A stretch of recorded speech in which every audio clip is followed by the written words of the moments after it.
नमस्ते बच्चों। हमने पिछले दो वीडियो में चैप्टर संख्या फर्स्ट को कुछ पढ़ा है। अब हम आगे देखते हैं। Can you imagines life on earth in the absent of photosynthesis? क्या आप कल्पना कर सकते हैं कि प्रकाश संश्लेषण की अनुपस्थिति में पृथ्वी पर जीवन यापन हो सकता है या जीवन उपस्थित हो सकता है? In the absence of photosynthesis, there would not be any food.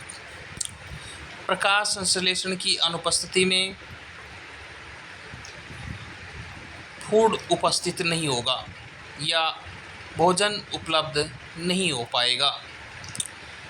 The survival of almost all living organisms directly or indirectly depended upon the food made by the plant. जितने भी जीव हैं वो लगभग प्रत्यक्ष रूप से व अप्रत्यक्ष रूप से पादप द्वारा निर्मित भोजन पर ही डिपेंड करते हैं यानी निर्भर करते हैं। Beside oxygen which initial for the survival, next page ले लेते हैं, of all living organism in produce during photosynthesis, प्रकाश संश्लेषण की प्रक्रिया के दौरान या क्रिया के दौरान जो ऑक्सीजन उपस्थित होता है या ऑक्सीजन का निर्माण होता है या ऑक्सीजन को उत्सर्जित किया जाता है पेड़ों द्वारा, उसी को साधारणतः सभी जीव ग्रहण करते हैं या प्राप्त करते हैं। In the absence of photosynthesis life would be impossible on the earth. अगर प्रकाश संश्लेषण की प्रक्रिया नहीं होती है तो पृथ्वी पर जीवन संभव नहीं है। During photosynthesis chlorophyll containing cells of leaves in the presence of sunlight use carbon dioxide and water to synthesize carbohydrate। प्रकाश संश्लेषण की प्रक्रिया के दौरान क्लोरोफिल, जो कि एक पत्तियों में पाए जाने वाला हरित पदार्थ होता है या कोशिका होती है, जो सूर्य के प्रकाश में कार्बन डाइऑक्साइड और वाटर के सहयोग से संश्लेषित होकर कार्बोहाइड्रेट बनाती है। The process can be represented as a equation. ये प्रक्रिया एक समीकरण को प्रदर्शित करती है जो कि यहाँ हम नीचे देख सकते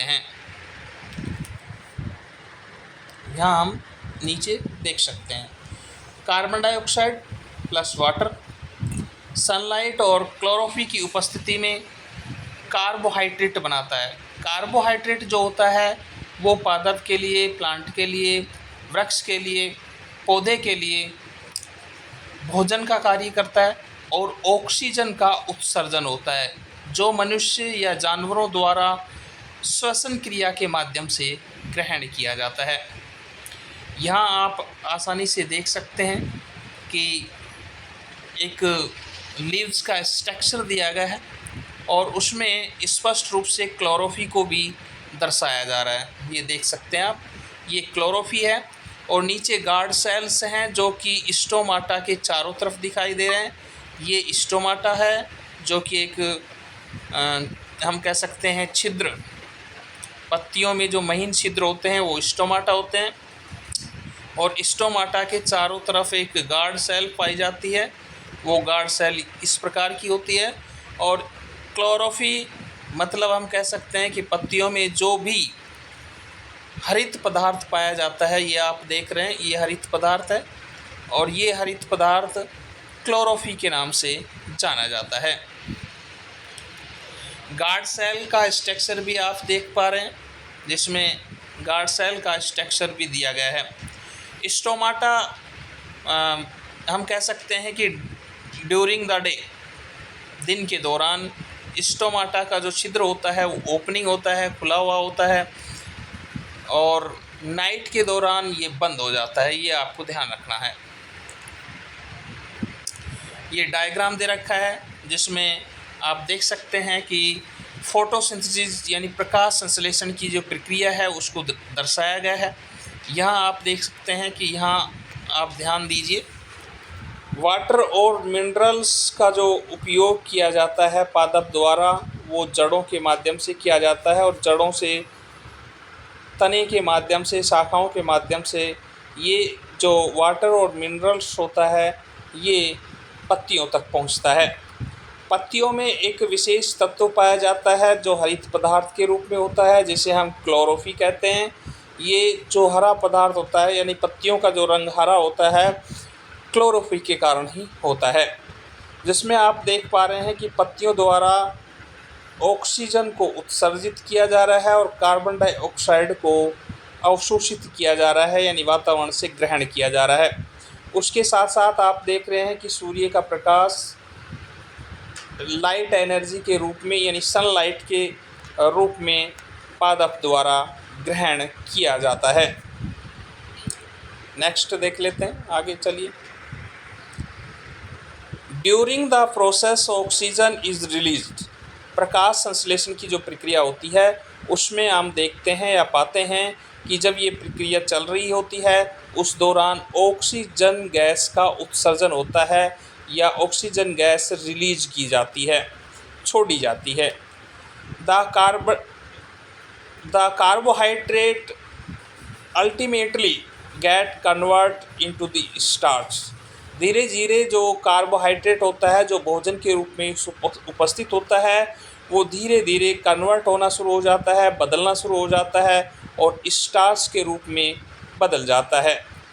the presence of starch in leaves indicated the occurrence of photosynthesis, पत्तियों में जो स्टार्च पाया जाता है वो ये इंडिकेट करता है, ये दर्शाता है कि ये प्रक्रिया किसके माध्यम से हुई है, प्रकाश संश्लेषण की प्रक्रिया के माध्यम से हुई है। The starch is also a carbohydrate, और जो स्टार्च होता है वो ही कार्बोहाइड्रेट होता है। हम कह सकते हैं कि कार्बोहाइड्रेट ही अपना जो रूप बदलता है वो स्टार्च के रूप में बदलता है, और स्टार्च को ही हम कार्बोहाइड्रेट के रूप में जान सकते हैं। ये आपको हल्का सा होमवर्क में दे देता हूँ मैं। यहाँ पे आपको एक डायग्राम दिखाई दे रहा होगा, ये जो डायग्राम है ये बनाना है, और ये जो डायग्राम दिखाई दे रहा है ये बनाना है। एक डायग्राम और ऊपर दिया गया है जो कि प्रकाश संश्लेषण की जो प्रक्रिया है उसका डायग्राम है। ये डायग्राम भी आपको अपनी रफ नोटबुक में बना लेना है। नेक्स्ट वीडियो में हम यहाँ से शुरुआत करेंगे एक्टिविटी 1.1 से, और अगर आपको वीडियो अच्छा लगा हो, वीडियो पसंद आया हो, कंटेंट अच्छा लग रहा हो तो वीडियो को लाइक और हमारे YouTube चैनल को सब्सक्राइब करना न भूलें। धन्यवाद।